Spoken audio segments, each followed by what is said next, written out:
Ah, los Pokémon legendarios. Esas poderosas criaturas que en antaño representaban el pináculo de fuerza dentro de su propia región, o que se encargaban de mantener el orden natural del mundo, y que actualmente se han convertido en... Terranator, el coche más poderoso que ha existido, con tracción 4x4 y 2 turbomotores. ¡Ese sí es todoterreno! Habiendo salido ya más de 9 generaciones y 30 juegos diferentes, con uno extra a la vuelta de la esquina, creo que va siendo buen momento de repasar la importancia de este tipo de Pokémon dentro de la saga principal, y cómo estos han ido evolucionando a través de las generaciones.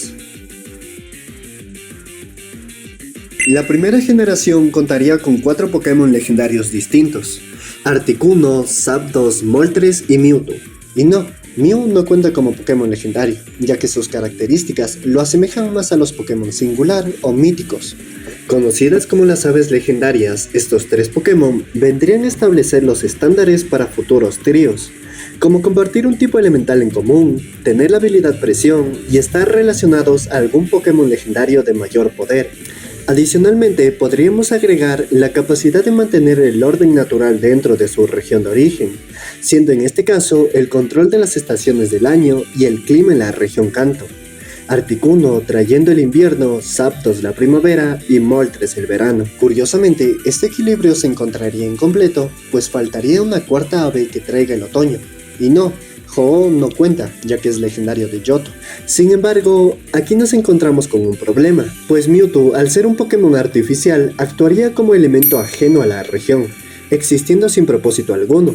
Aunque consciente de su propia existencia y el peligro que éste representa, decide recluirse en el lugar más remoto de la región. Habiendo salido hace más de 20 años, la segunda generación nos traería los primeros juegos de la saga principal en mostrar a su respectivo Pokémon legendario como portada de sus juegos. Funcionando a manera de dualidad entre ambas portadas, Pokémon Oro usaba una gran cantidad de colores en un fondo dorado, mientras que Pokémon Plata se mantenía más simple, con el azul y blanco en un fondo plateado. De esta manera, los jugadores podían diferenciar fácilmente entre un juego y otro, pero al mismo tiempo creando una identidad de pertenencia a la segunda generación. Este recurso de dualidad y presencia fue un recurso también implementado que aún en sus entregas más recientes se sigue viendo este patrón. Adicionalmente, dentro de la Torre Quemada veremos a nuestro segundo trío de Pokémon legendarios, los perros legendarios. Aunque de perros no es como que tengan mucho, sus diseños se asemejan más a la familia de los felinos, Entei siendo un león, Raikou un tigre y Suicune una pantera. Pero bueno, supongo que el nombre gatos legendarios no era tan atractivo. Pokémon errantes que apenas se percaten de nuestra presencia saldrán corriendo del lugar, para luego poder encontrarlos en cualquiera de las rutas de la región. Si bien el enfrentar o capturar este tipo de Pokémon realmente no afectará en nada a nuestra aventura, lo más interesante de todo es que por primera vez veremos cómo la presencia de dichos Pokémon influye en la cultura de la región. Existiendo la leyenda de cómo Ho-Oh descendió de los cielos para devolverles la vida a 3 Pokémon que perecieron en un fatídico accidente. Raikou representando el rayo que impactó en la torre, Entei el fuego que lo consumió y Suicune la lluvia que lo apagó.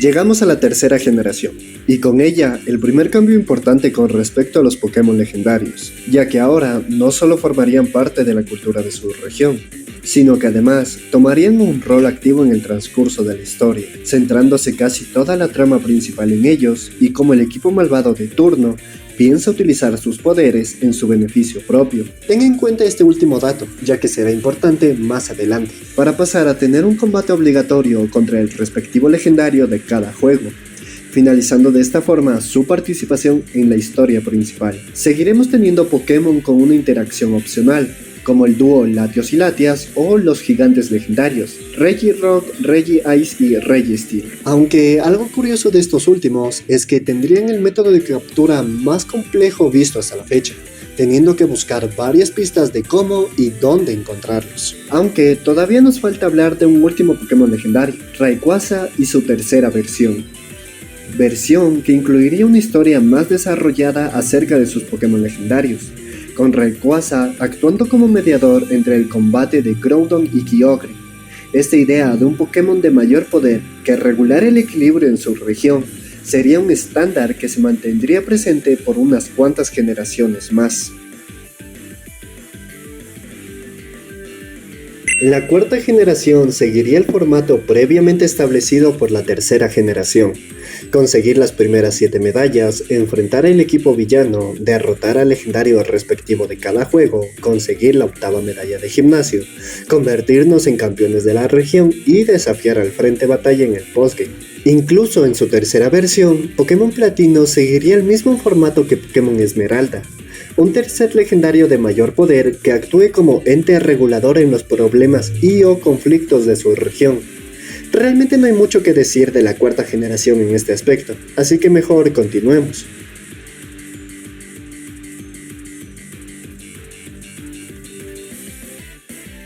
La quinta generación, pionera en muchos aspectos, crearía una historia en la que ambos Pokémon legendarios formen parte del eje central de la narrativa. Una cosa que se me olvidó mencionar fue la inexistencia del Pokémon legendario opuesto a su versión. Es decir, que la historia de Pokémon Rubí pasa por alto la existencia de Kyogre, ocurriendo lo mismo para Pokémon Zafiro, que pasa por alto la existencia de Groudon, obligándonos a capturar a Reshiram en Pokémon Negro o Zekrom en Pokémon Blanco, para enfrentarlo contra su contraparte en la batalla final contra N, siendo la primera vez en la saga en la que un entrenador de la historia principal tiene un Pokémon legendario entre su equipo. A todo esto hay que añadir la inclusión de 2 tríos de Pokémon legendarios, los espadachines místicos y las fuerzas de la naturaleza. Pokémon Blanco 2 y Negro 2 vendrían a usar de forma magistral su tercer Pokémon legendario. Kyurem obtendría 2 nuevas formas en estas secuelas: Kyurem Blanco al absorber a Reshiram y Kyurem Negro al absorber a Zekrom. De esta manera se le daría una mayor importancia al tercer Pokémon legendario de su región, en lugar de dejarlo como objetivo secundario en el postgame, cosa que sí pasó con Rayquaza y Giratina en sus respectivos juegos. La infame sexta generación. ¿Recuerdan que hace unos minutos les dije que tomaran en cuenta un dato muy importante? Pues la sexta generación fácilmente se puede resumir con ese único dato, ya que su historia no es como que innoven alguna cosa o traiga algo nuevo para la saga principal. La más odiada y poco recordada por los jugadores. Esta generación no trajo nada nuevo en general, mucho menos para sus legendarios. Ni siquiera podría incluir a la Mega Evolución en este aspecto, pues ninguno de sus Pokémon legendarios principales cuenta con esta mecánica. Y no, Diancie tampoco cuenta, puesto que fue un Pokémon de evento y su presencia no es como que afectara realmente en algo.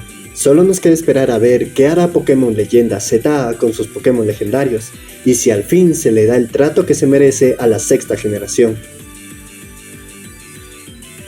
Los juegos de la séptima generación serían los primeros de la franquicia en darle un peso adicional a sus Pokémon legendarios, dejando de ser un elemento de conveniencia para solucionar el conflicto final de la trama, a convertirse en un personaje más en nuestra aventura por la región.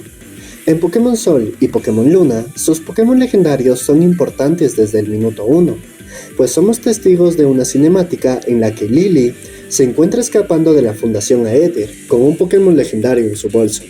Dicho Pokémon legendario es Cosmog, aunque ella y los demás personajes lo llaman Nevi. Conforme nosotros enfrentamos a Pokémon dominantes y avanzamos en el recorrido insular, vemos como la subtrama de Nevi y Lily sigue progresando, desembocando en la apertura de varios ultraumbrales, el desarrollo de personaje de Lily y la evolución final de Nevi. Dicha evolución dependerá de la versión en la que estés jugando: Solgaleo para Pokémon Sol y Lunala para Pokémon Luna, siendo esta la primera y única vez en la saga en la que sus 2 Pokémon legendarios, además de ser contrapartes, poseen el mismo origen evolutivo. Pero no toda la trama giraría en torno a Nebulilla y Lily, también tendríamos a los espíritus guardianes, un cuarteto encargado de la protección de las islas de la región y que harían acto de presencia durante el clímax de la historia.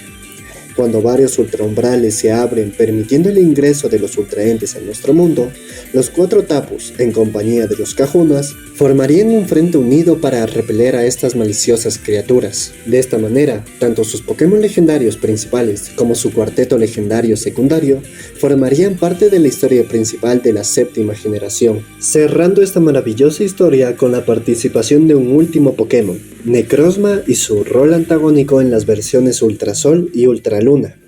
En esta nueva historia vemos como Necrozma llega justo después de la evolución de Nebulilla, comenzando un fuerte combate en el que nuestro legendario favorito es derrotado y absorbido por el Pokémon Prisma, adquiriendo una nueva apariencia: Necrozma Melena Crepuscular para Pokémon Ultrasol o Necrozma Alas del Alba para Pokémon Ultraluna, finalizando esta historia con un épico combate en la cima de la torre de Ultrópolis, con un Necrozma al 100% de su poder.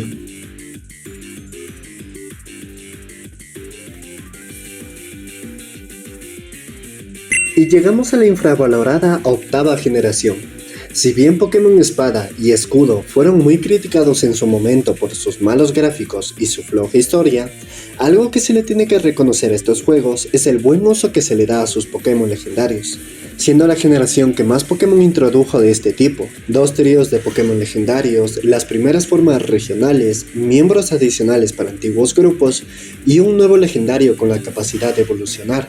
Al igual que en Pokémon Sol y Luna, en Espada y Escudo podemos conocer al Pokémon legendario casi desde el minuto 1. Oculto en lo profundo del bosque Oniria, nos encontramos un misterioso Pokémon con apariencia de lobo. Dicho Pokémon será tan superior en experiencia a nosotros que nuestros golpes no surtirán efecto en él, dejando en claro la gran diferencia de poder que existe entre dicho Pokémon y nosotros. Más adelante durante nuestro viaje conoceremos la historia de la Noche Negra, un antiguo conflicto de la región Galar en la cual 2 valientes guerreros con forma de espada y escudo respectivamente se enfrentaron a un ser de poder casi infinito, poniéndolo a dormir por la eternidad. Ya en el clímax de la historia, mientras nos enfrentamos a Eternatus forma Dynamax, veremos como aquel misterioso Pokémon del principio hace acto de presencia, recuperando todo su poder y listo para terminar con Eternatus de una vez por todas. Si bien la historia principal ya dejó muy bien parados a sus Pokémon legendarios, sus DLCs vendrían a mejorar por mucho el lore de la región. La Isla de la Armadura, el primer DLC de la 8ª generación, nos contaría la historia de Khufu, un pequeño amiguito de carácter aventurero con el cual tendremos que superar distintos desafíos, mientras nos ganamos su cariño y confianza, finalizando su participación con su evolución Urshifu, estilo brusco para aquellos entrenadores que les gusta golpear fuerte durante los combates, o Urshifu estilo fluido para aquellos que prefieren mantener la calma y medir la fuerza de su oponente. El segundo DLC, Las Nieves de la Corona, nos contaría la historia de Calyrex, un antiguo y olvidado Pokémon que junto a su fiel corcel se dice era el rey de Galar. Calyrex es el primer Pokémon de la franquicia en contar con sus propios diálogos, propia personalidad y una historia de origen, funcionando más como un personaje dentro de la historia que como coleccionable a conseguir. Y siguiendo el mismo patrón que Kyurem y Necrozma, Calyrex también contaría con 2 formas alternativas: Calyrex Jinete Glacial y Calyrex Jinete Espectral. Adicionalmente, tendríamos la inclusión de las formas regionales para las aves de canto: Moltres de Galar con los tipos Volador y Siniestro, Zapdos de Galar con los tipos Volador y Lucha, Articuno de Galar con los tipos Volador y Psíquico. Estas 3 aves cambiarían de aspecto y personalidad al haber ingerido el fruto del Maxi Árbol, escapando del lugar apenas se percaten de nuestra presencia, dispersándose por todo Galar, obligándonos a capturarlos para evitar que interfieran con el equilibrio natural de la región. Y sería en este mismo lugar en el que encontraríamos vestigios de las ruinas de antiguos Regis ya conocidos, pero con la adición de 2 nuevos miembros a su grupo: Regidrago simbolizando la Edad Media y Regieleki representando la Edad Moderna, siendo con estos últimos que cerramos el elenco de Pokémon legendarios para la 8ª generación que le daría un lavado de cara a todo lo que considerábamos como Pokémon legendarios, ampliando sus posibilidades con nuevos miembros para antiguos grupos o formas regionales para Pokémon que se estaban quedando olvidados. Finalmente, los Pokémon insignia de la novena generación serían una combinación de todo lo que ya se nos ha presentado hasta ahora. Los vemos con un pasado trágico como Cosmog en Sol y Luna, se vuelve un personaje relevante en la historia como Calyrex en Espada y Escudo, tiene un combate contra otro legendario al final de la aventura como Reshiram en Blanco y Negro, pero sin duda lo que más llamó la atención es que ahora son las monturas que utilizamos para explorar toda la región. Volando por los cielos, nadando por el mar, corriendo por la tierra o encontrando las estacas que mantienen sellados a las leyendas funestas. Un grupo de Pokémon legendarios de los cuales no se tiene mucha información y la única forma de conocer más sobre ellos es estudiando, ¿sí? Literalmente tienes que ir a la escuela y tomar clases si quieres aprender más de estos Pokémon. Gran idea, Game Freak. Gran idea. En el DLC La Máscara Turquesa, Ogerpon emerge como una figura central que enriquece la narrativa y profundiza en la mitología de la comarca de Noroteo. Este Pokémon legendario, portador de una enigmática máscara, está intrínsecamente ligado a la historia local y a otros 3 Pokémon legendarios, Okidoki, Munkidori y Fezandipiti. La leyenda de Noroteo narra la historia de un ogro que, junto a su compañero humano, portaban máscaras especiales para ocultar su identidad y protegerse de los habitantes del pueblo. Sin embargo, tras un trágico suceso en el que su amigo humano fue asesinado, el ogro, identificado como Ogerpon, fue malinterpretado y considerado una amenaza por la comunidad. Okidogi, Munkidori y Fezandipiti, conocidos coloquialmente como los compatrones, son venerados en Noroteo como héroes que protegieron la región en el pasado. Según la leyenda, estos 3 Pokémon defendieron al pueblo del ogro malvado. Sin embargo, a medida que avanza la trama del DLC, se revela que la historia original fue distorsionada. Los compatrones fueron en realidad los agresores que atacaron a Ogerpon y a su amigo humano para robar sus máscaras, lo que llevó a la tragedia que marcó la leyenda. Este DLC nos muestra que Ogerpon no solo es crucial para la narrativa de La Máscara Turquesa, sino que también ofrece una reflexión sobre cómo las historias pueden ser distorsionadas con el paso del tiempo y la importancia de buscar la verdad detrás de las leyendas. Ya para ir finalizando, tenemos a Terápagos. A lo largo de la trama del DLC, el disco índigo, se revela que este Pokémon es el origen del fenómeno de la teracristalización en Paldea. Su capacidad para transformar energía en cristales duros no solo le sirve como mecanismo de defensa, sino que también ha influido en la aparición de cristales teracristal en toda la región. Terápagos no solo es una pieza clave en la narrativa del disco índigo, sino que también desempeña un papel fundamental en la comprensión y aplicación de la teracristalización en Paldea. Su influencia se extiende más allá de los combates, afectando la ecología y la dinámica de las especies en la región.